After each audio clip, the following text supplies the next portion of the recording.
As we look at this video of hostages who are free and the celebration in the streets, politically, how much time does this buy Netanyahu relief from pressure, both domestically with the pending Gantz resignation and the pressure from the U.S. and other allies around the world?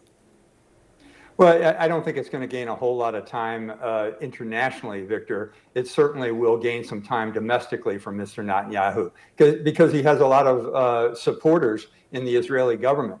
I'd like to point out, though, one thing that our great reporter Ben Wiedemann mentioned. You know, he said the last big tranche of hostages occurred after the cessation of hostilities several months ago, and there hasn't been that kind of release since then.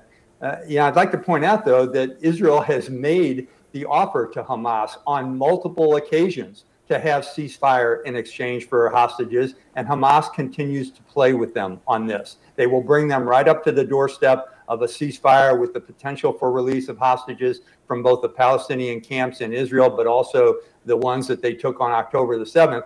And then at the very end, just when there's hope, Hamas dashes those hope. I think that's what Max was describing. So, you know, it's going to mean a continuation of the operation. And there is certainly a disconnect between the Biden administration and the Netanyahu government in terms of what they should do in terms of a ceasefire and that three-phase plan that President Biden pointed out that he was offering allegedly with Mr. Netanyahu's approval a few days ago. But I think as long as the hostages are still in captivity and Hamas shows no interest in releasing them. Remember, these four that were recovered this morning alive were not given up by Hamas. They were driven by intelligence operations by the Israeli military. So I think you're going to see a continuation of that kind of intelligence. And plus, I'd add that these hostages will also be able to add to that intelligence in terms of their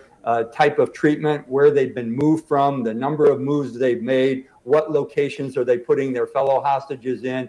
They may be able to add a lot of information and intelligence for the Israeli military to go after some more hostages.